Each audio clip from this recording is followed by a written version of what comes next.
A young nurse donated her kidney to a patient, not knowing he was the lonely CEO millionaire. Hello everyone. Before we begin today's story, I have a small favor to ask. Please hit subscribe and turn on the notification bell so you never miss our channel's new videos. It is quick, free, and the best way to support us in bringing you more dramatic stories. Your support means the world to us. Where are you watching from? Drop your city or country in the comments below. Thank you very much. Now, let us return to our main character. The fluorescent lights hummed softly through the halls of St. Mary's Hospital. It was 2 o'clock in the morning, and the world outside was wrapped in rain and silence.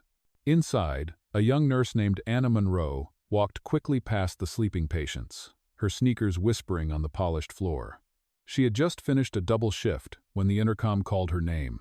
Anna Monroe, report to the surgical wing, urgent request. Her heart tightened. No one called a nurse to the surgical wing at this hour, unless something serious had happened.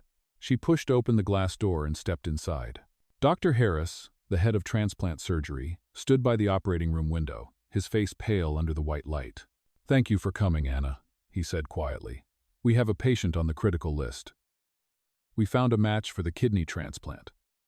But the donor backed out at the last minute. Anna's eyes widened. "Then the patient? Without a transplant tonight, he will not make it," Dr. Harris finished. He looked at her with something between hesitation and hope. "You were tested earlier this month as part of the staff registry. You are a perfect match." The words hit her like a wave. She had joined the donor registry after her mother died waiting for a kidney. She had promised herself that if she could save one life, she would do it. Now that promise stood in front of her, real and terrifying. She glanced through the glass at the unconscious patient. He was young, maybe mid-30s, with strong shoulders and an oxygen mask covering half his face. The monitor beside him blinked in slow rhythm, each beep echoing like a heartbeat refusing to give up. "What is his name?" she asked softly. "Grant Hayes," the doctor replied. "Chief Executive Officer of Hayes Medical Holdings. But right now, he is just a man running out of time." Anna drew a breath. Titles did not matter. Rich or poor, every heartbeat sounded the same in this room. "I will do it," she said. Dr. Harris froze, then nodded once. "You understand this surgery carries risks. We will need to begin within the hour." Anna nodded again. Her voice trembled, but her decision was steady. "Prepare the forms." While the surgical team readied the room, Anna sat at a small desk, signing the consent papers. Her hands shook slightly, but she kept writing until she reached the last page. Then, almost without thinking, she pulled a scrap of paper from her pocket and wrote a single line in her neat handwriting. "If this kidney helps you live, please live kindly." She folded the note and asked the nurse beside her to place it in the patient's file. Moments later, she lay on the cold metal table, bright lights flooding her eyes. The world smelled of antiseptic and rain. She heard the steady rhythm of machines and the muffled voices of surgeons behind their masks. As the anesthesia took hold, she whispered to no one in particular, "Please let him live. Let this mean something." The room faded to white. Outside, the storm eased. In the distance, the monitor in Grant Hayes's room beeped a little stronger, a little faster, as if his body already knew that somewhere nearby, a stranger had chosen to give him another chance at life. When Anna Monroe woke up after the surgery, the world felt weightless and far away. The steady hum of machines filled her ears. Her throat was dry, and her body ached with a deep, dull pain that pulsed just beneath her ribs. A soft voice spoke beside her. "You did well, Anna. The transplant was successful. The recipient is stable." It was Dr. Harris, standing beside her bed in the recovery room. His face carried both exhaustion and admiration. "You should rest for a few days. Your body needs time to adjust." Anna tried to smile, but her lips trembled. "Did he make it?" "He did," the doctor said. "You saved his life." Those words stayed with her long after the doctor left the room. Lying there, watching sunlight creep through the blinds, Anna thought of her mother. The image was sharp, like a photograph etched into her memory the night her mother's dialysis machine failed, the way her hands had felt cold when Anna held them for the last time. Back then, no donor had been found in time. That helplessness had carved something permanent inside her, a quiet promise that she would never turn away from someone in need. Now, She had finally kept that promise. Days passed. Anna returned to her small apartment, a third-floor walk-up with peeling wallpaper and a humming refrigerator that never quite shut tight. She lived simply, almost modestly. A stack of medical textbooks sat on the table beside a photograph of her younger brother Noah in his college uniform. He was studying to become a pharmacist, and she worked extra shifts to help cover his tuition. Every morning before leaving for work, she looked at her mother's old rosary hanging by the window and whispered, "I am doing my best, Mom." Her coworkers called her the stubborn one. She never complained, even during the night shifts. But inside, Anna often felt the weight of the world pressing on her chest. Bills piled up faster than paychecks. Her car needed repairs she could not afford. Yet she kept going, fueled by something stronger than purpose. At the hospital, her colleagues noticed she seemed more reflective after the donation. "You look different," said Marcy, another nurse, while they stocked supplies in the storage room. "Quieter." Anna shrugged lightly. "Maybe I just realized how fragile life is." She had not told anyone that the man she helped was a wealthy chief executive officer. To her, he was simply a patient, a life worth saving. She did not need to know his face or his story. What mattered was that he was breathing somewhere, walking again, maybe seeing the sunrise that she had helped make possible. Still, on some nights when the ward fell silent, she wondered what kind of man he was. Was he kind? Did he have family? Did he even know someone had given a part of themselves to keep him alive? Across town, in a private rehabilitation suite filled with expensive equipment and the faint scent of lilies, Grant Hayes sat by the window with a blanket over his legs. His recovery had been remarkable, yet he could not shake the feeling that something inside him had changed. He looked down at the folded note placed beside his bed. The handwriting was careful, steady. "If this kidney helps you live, please live kindly." He read it again and again, as though the words carried oxygen. Every time his pulse weakened, he whispered them. It became his mantra, his reminder that someone out there, a stranger, had believed his life was worth saving. Grant's assistant visited one afternoon to discuss business updates, but he barely listened. He was no longer thinking about quarterly reports or board meetings. He was thinking about the nurse who had written that note. Meanwhile, Anna finished her shift one evening and took the bus home through the drizzle. She pressed her forehead against the cool window and watched the city lights blur into ribbons of gold. Somewhere beyond those lights was a man who owed her nothing, but was tied to her forever by a thread of flesh and faith. She smiled faintly, unaware that their paths were already beginning to curve back toward each other. For the first time in years, she felt at peace. She had given life, and in doing so, had rediscovered her own. Weeks turned into months, and Anna Monroe's life slowly returned to its rhythm inside St. Mary's Hospital. Her surgical scars had healed, though sometimes a dull ache reminded her of the night she gave away a piece of herself. It was not pain, it was memory, pulsing softly like a secret heartbeat beneath her skin. She worked the early shifts again, moving through the white halls with her steady hands and calm voice. Her patients loved her. To them, Anna was not just a nurse, she was a presence that made fear smaller. Every morning, she checked the monitors, adjusted IV lines, and whispered words of comfort that even the unconscious seemed to hear. "You are going to be all right," she would say. "Just hold on a little longer." Her colleagues often joked that she talked too much to patients who could not respond, but they did not understand. Anna believed that words carried warmth, and warmth could reach where medicine could not. It became her quiet ritual. One rainy afternoon, she was assigned to room number 14, a long-term recovery room for transplant patients. The air smelled faintly of antiseptic and lemon-scented cleaner. She wheeled in a cart of fresh linens and began to hum a tune her mother used to sing. The rhythm echoed against the tiled walls. She did not know that in another building across town, Grant Hayes sat in his office surrounded by glass and silence. He had returned to work, but the empire he once ruled now felt foreign.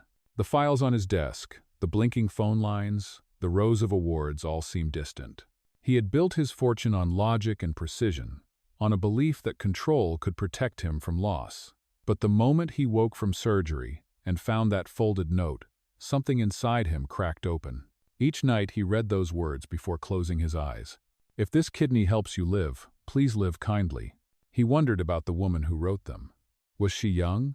Old? Did she have a family? Why would someone risk everything for a stranger? He called the hospital several times, asking to meet the donor. Each time, the answer was the same. "We cannot disclose that information, sir." The donor requested anonymity. So he kept the note in his wallet, like a prayer. One morning, while visiting the Foundation's children's ward, Grant passed a patient room and froze. Through the half-open door, a soft voice was reading to a little boy recovering from surgery. Anna sat by the bedside, her brown hair tied back, her eyes bright with compassion. She read each line with care, stopping to smile whenever the child's eyelids fluttered open. Grant stood there, something familiar tugging at him. The way she spoke, the kindness in her tone, it stirred something deep in his chest. He did not know her name yet, but somehow he knew her presence. When Anna finished reading and stepped out, she almost bumped into him in the hallway. The folder in her hand slipped, and papers scattered across the floor. "I am so sorry," she said quickly, kneeling to pick them up. Grant crouched down to help. "No harm done," he replied, his voice calm and low. When their hands brushed for a second, a strange silence fell between them. Anna looked up and met his eyes. There was something haunting in them, loneliness, but also recognition, as if they shared a memory neither could name. "Thank you, Mr. Grant," he said simply. "Grant Hayes." She blinked, realizing the name sounded familiar. She had seen it on hospital donation plaques, engraved in gold. "Nice to meet you, Mr. Hayes," she said politely. "You are visiting someone?" He nodded. "You could say that. I like to check in on the people who remind me what life is worth." Her smile was modest but warm. "Then you are visiting the right place." As she walked away, Grant watched her disappear around the corner, his heart pounding with questions. Could it be her? The nurse who gave him life? He could not be sure, but for the first time in a long while, he felt a spark of something he thought he had lost hope. That night, Anna sat at her kitchen table, writing in her small journal as the rain tapped against the window. She did not know why, but the image of the tall man with the quiet eyes stayed in her mind. Across town, Grant opened the worn piece of paper again. The handwriting was still clear, steady, and full of grace. He whispered into the empty room, "I will find you." And as both of them drifted to sleep in different corners of the same city, the faint rhythm of their two hearts seemed to beat in time, as if destiny had already begun to move them closer once again. The following week, life at St. Mary's Hospital moved as it always did, steady, busy, filled with the hum of machines and the faint smell of disinfectant. Yet for Anna Monroe, something had changed. Ever since meeting Grant Hayes in that hallway, his voice and the calm intensity of his eyes kept replaying in her mind. She had met many visitors, but none had left an echo like his. She did not know that the same night, Grant sat in his car outside the hospital, staring at the entrance sign. He had confirmed through quiet inquiries that her name was Anna Monroe, the same name written in the corner of the donor registry file. His chest tightened as the truth sank in. She was the one. The stranger who had given him a second chance at life was the same woman who smiled at a child's bedside. But how could he tell her without frightening her? He wanted to thank her, but not overwhelm her. 2 days later, fate decided for him. Anna was assigned to a private event hosted by the Live Kindly Foundation, a new non-profit organization funding medical scholarships and patient care. The hospital administration asked her to represent the nursing staff. She almost declined, feeling out of place among executives and sponsors, but Marcy nudged her forward. "Go," her friend said. "You deserve a night where someone else takes care of you." That evening, she arrived at the downtown ballroom, wearing a modest navy blue dress and her old pair of black heels. The chandeliers glowed softly above her as she walked among tables lined with white roses. She had never seen a room so elegant, yet somehow she felt calm, as if something guided her there. When the host announced the arrival of the foundation's founder, everyone turned toward the stage. Anna froze when she saw him. Grant Hayes stepped into the light, tall and composed, his tailored suit a sharp contrast to the hospital gown she remembered from that rainy afternoon. The crowd applauded as he began to speak. "Good evening. I founded the Live Kindly Foundation for one reason: to honor the person who reminded me that compassion still saves lives. Some gifts cannot be measured in money or titles. They are written in courage, in sacrifice, in kindness." His eyes swept the audience and paused on Anna. For a heartbeat, the noise around her faded. After the event, she tried to slip away quietly, but Grant was already waiting near the exit. "Miss Monroe," he said gently, his tone both nervous and warm. She turned, startled. "Mr. Hayes?" The speech was beautiful. "Thank you," he said, smiling slightly. "But those words were for you." "Oh," she blinked. "For me?" He reached into his pocket and unfolded the worn piece of paper. The handwriting was unmistakable. "You wrote this." The world seemed to stop. She stared at the note, her own words staring back at her. "If this kidney helps you live, please live kindly." Her breath caught. "You were the patient?" Grant nodded slowly. "You saved my life, Anna. I've been trying to find you ever since I woke up." Emotion surged through her, part disbelief, part awe. "I never wanted to be found. I just wanted you to live." "And I did," he said quietly. "But not just live, I changed. You gave me something I never had before. Gratitude. Purpose." Anna's eyes filled with tears. "I am glad you are healthy, Mr. Hayes. That is all I ever wanted." He hesitated, sensing the distance in her formality. "Please, call me Grant, and let me do something in return. I would like you to join the foundation, be part of what you inspired." She shook her head lightly. "I am just a nurse, not a leader." Grant smiled. "That is exactly why I want you. Because you understand what real care means." There was something sincere in his voice that broke through her hesitation. She looked at the folded note again, now softened from being carried close to his heart for months. Maybe kindness was meant to circle back in ways one could not predict. "Let me think about it," she said softly. "Take all the time you need," he replied. "But I hope this is not the last time we talk." That night, as she rode the bus home, the city lights shimmered on the window beside her. She pressed her palm over her chest, where the surgical scar rested like a quiet reminder of that night. The pain had long faded, but something new had begun to stir in its place, a connection that felt larger than reason, fragile yet impossible to ignore. And somewhere across town, in a high-rise apartment overlooking the river, Grant placed the note back into his wallet and whispered, "Thank you, Anna." For the first time since his accident, he felt alive not because of survival, but because of meaning. The woman who had once been just a donor had become the heartbeat of his new beginning. Anna Monroe accepted Grant Hayes' invitation to visit the Live Kindly Foundation the following week. The office was warm and filled with light, a contrast to the cold, sterile hallways of the hospital. She was nervous, unsure what to expect. The receptionist greeted her kindly and led her through glass doors into a room overlooking the city skyline. Grant was there, standing beside a wall of photographs showing nurses, doctors, and patients smiling after recovery. When he turned to her, his face softened. "I am glad you came," he said. "I wanted to see what you are building," Anna replied. "It is beautiful." He gestured for her to sit. "You inspired it. This foundation exists because you taught me that kindness can rebuild more than bodies, it can rebuild purpose. I want you to help guide it." Anna looked around, uneasy. "I do not belong in a place like this. I belong in scrubs, not a boardroom." Grant smiled. "You belong wherever compassion is needed. That is here." Over the next few weeks, she began visiting the foundation after her hospital shifts. She helped design training programs for young nurses and organized volunteer teams for low-income clinics. Grant often stayed late to assist her, sometimes bringing her coffee or simply listening as she spoke passionately about patients who had changed her life. Slowly, an unspoken closeness began to grow. They shared quiet moments in the office, sometimes laughing, sometimes just working side by side. He admired her dedication. She admired his humility, so different from the arrogant corporate stories she once read about him in the news. One evening, as they prepared documents for a charity drive, Grant said softly, "Do you ever regret what you did, the donation?" Anna paused, glancing at him. "No. It hurt, yes. But regret is something you feel when you lose. I did not lose anything. I gave, and it gave me back meaning."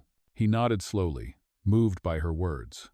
"You remind me that life is more than survival. Before the accident, I thought success meant control. But when I woke up and read your note, I realized I had been alive, but not living." Anna smiled gently. Maybe we both had to lose something to understand what matters. In that moment, the air between them shifted. It was not romantic yet, but it was human and real, two souls who had walked through pain and somehow found each other on the other side. Later that night, Grant wrote in his journal, "Every time I see her, I feel grounded. She does not treat me like a man of wealth or power, only as a man who was once broken and is learning how to be whole again." And in her small apartment, Anna sat by the window, the city lights shimmering against the dark.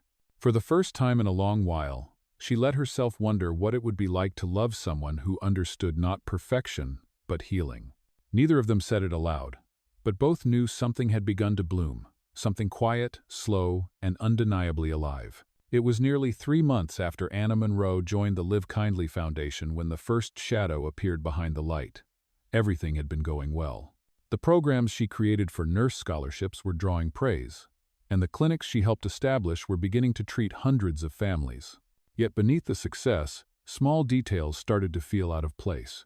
One evening, as Anna organized files for a new outreach project, she noticed an inconsistency in the patient sponsorship reports.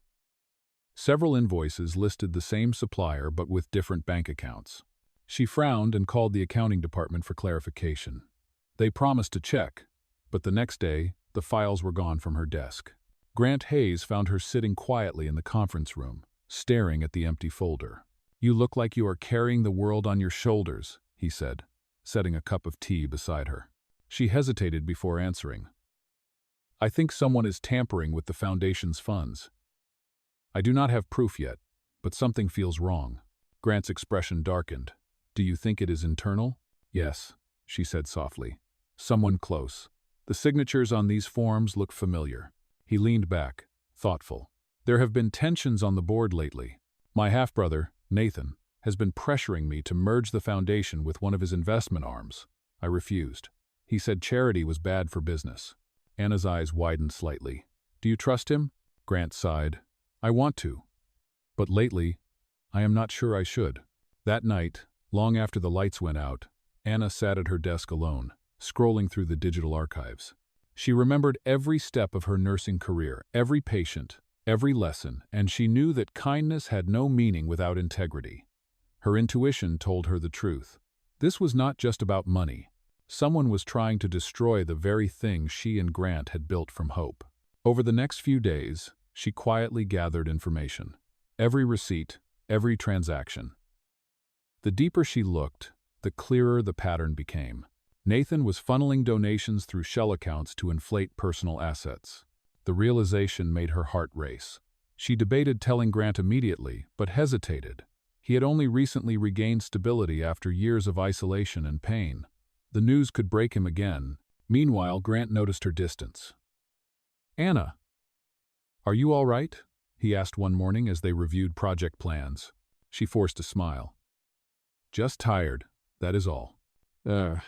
He studied her face, recognizing the exhaustion that comes from carrying more than one can say. "If something is wrong, I want to help," he insisted. She looked at him for a long moment, then whispered, "Promise me, whatever happens, you will not give up on this foundation." "I promise," he said without hesitation. Later that week, Anna discovered a confidential email chain confirming the fraud.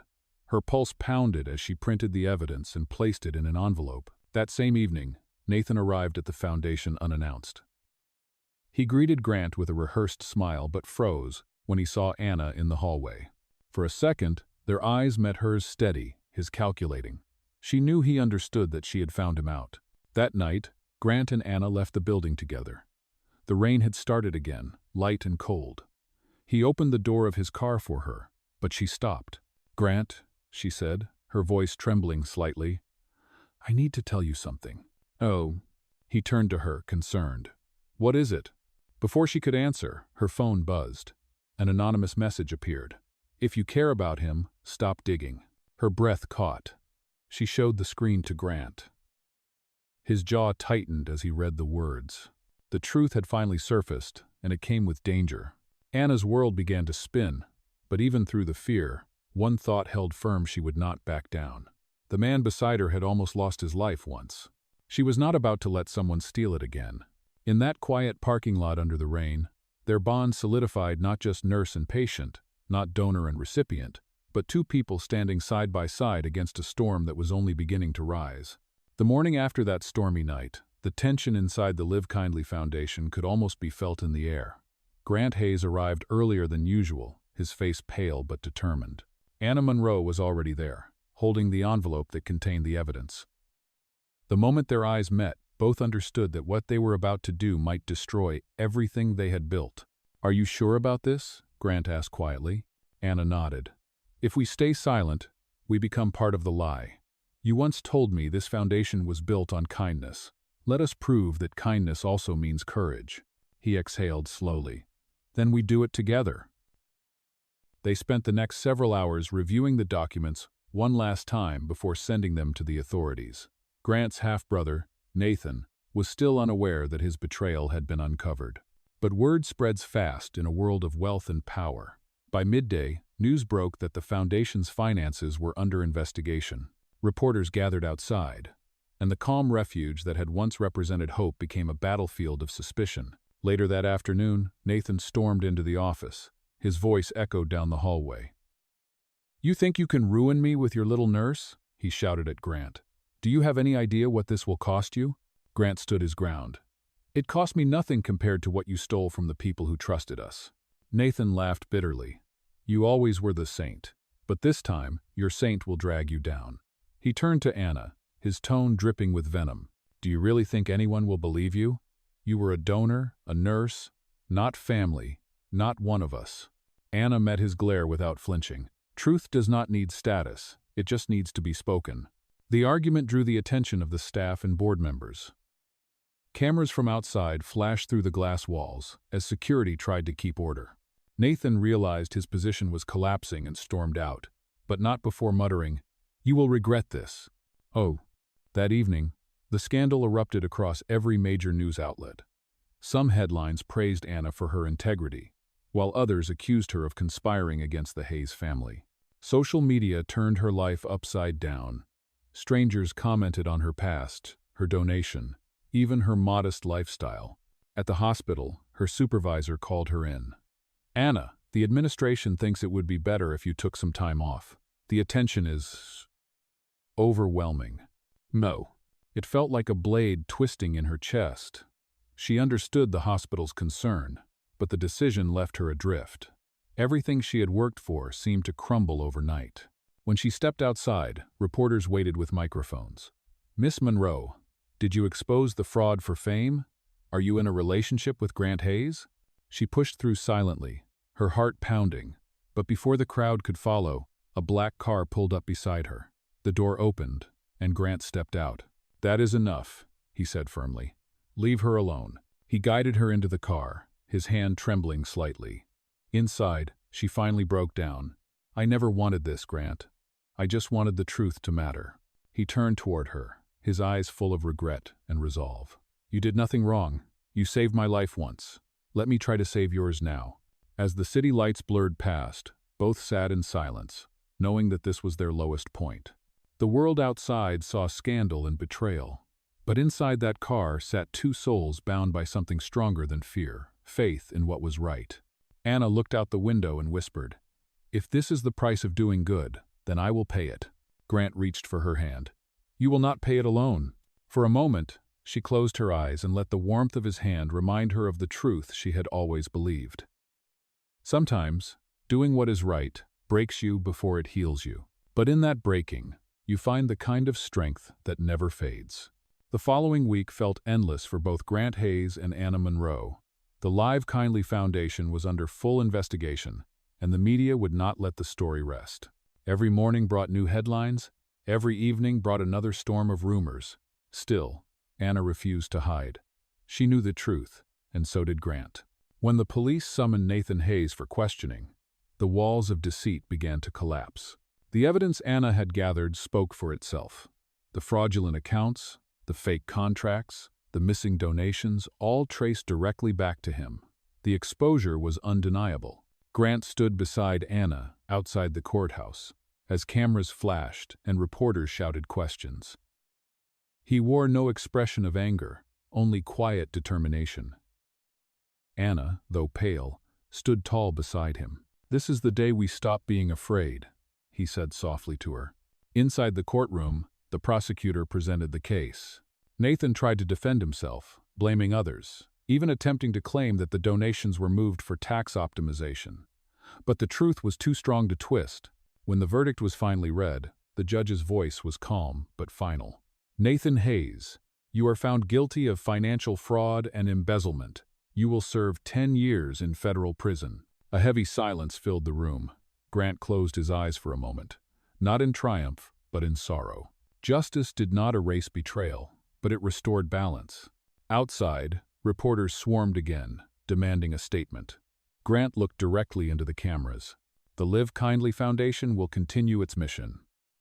This organization was built on compassion, not corruption. And I owe that to the woman who reminded me what integrity means.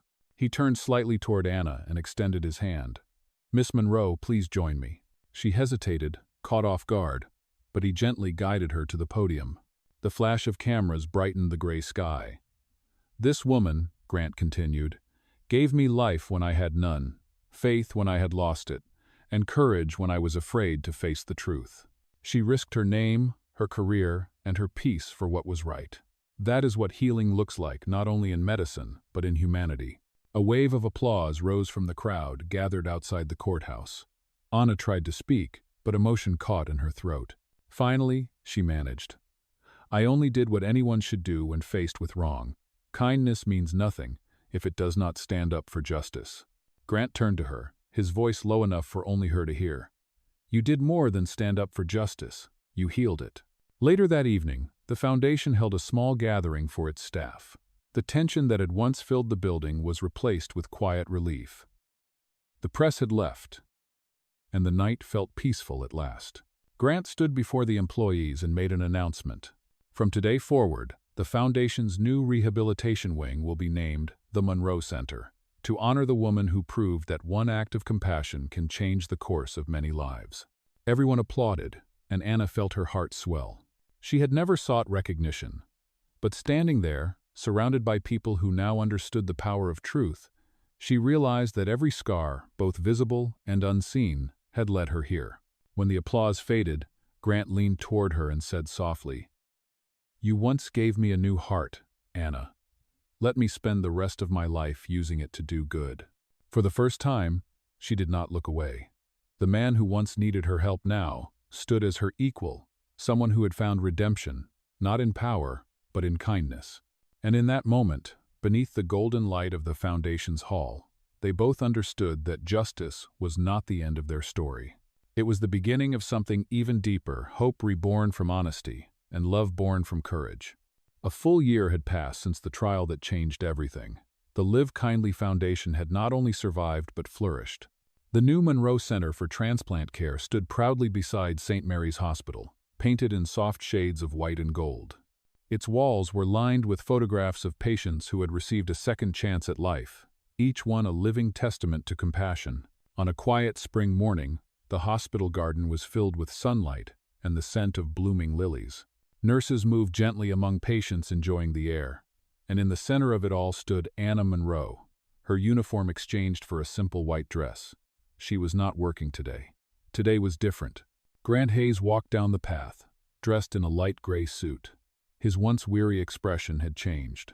The shadows that used to haunt his face were gone. He carried a small box in his hand, but his eyes were fixed only on her. When he reached her, he smiled. Do you remember what you told me that night before the surgery? Anna tilted her head. I do not think I spoke much that night. He shook his head gently. Not with words, with courage. They stood beneath the old oak tree that had become a symbol for the foundation's motto, Live Kindly. Grant opened the box to reveal a simple silver ring engraved with the words, For the life you gave me. A few friends and colleagues gathered nearby, watching quietly. Dr. Harris was among them, smiling proudly. Grant took her hand. Anna, you gave me life when I had lost all reason to keep fighting. You stood beside me when truth felt heavier than hope. You turned pain into purpose. Will you let me spend the rest of my life proving worthy of what you gave me? Tears filled her eyes, but she was smiling. You do not owe me anything, Grant. What I gave was never meant to be repaid. He squeezed her hand gently. then let it be shared. The world around them seemed to fade. The hum of hospital monitors, the laughter of recovering patients, the whisper of wind through the trees all melted into a soft silence as Anna nodded. "Yes," she said simply. Applause rippled through the small crowd as Grant slipped the ring onto her finger. For a moment, the light caught the silver, reflecting the sky above them. Later that afternoon, as the sun began to set, they stood together on the rooftop terrace of the Monroe Center. Below them, the city shimmered in gold. Anna leaned against the railing, her head resting on his shoulder. "It is strange," she said softly. "A year ago, I thought my life was about saving others. But somehow, saving you saved me too." Grant smiled, wrapping his arm around her. "And you taught me that kindness is not weakness. It is strength that never runs out." They watched as the last light of the day faded over the hospital garden. The same place where they had once met as stranger and patient was now a symbol of everything they had overcome: pain, betrayal, and the fear of beginning again. A small plaque beneath the oak tree read, "For every life saved, another begins." As evening settled, Anna whispered, "Some gifts heal the body, and some heal the soul." Grant turned to her and replied, "And some, like you, heal both." Hand in hand, they walked back inside as the lights of the foundation glowed softly behind them, a promise of hope, of justice, and of a love born from the courage to care.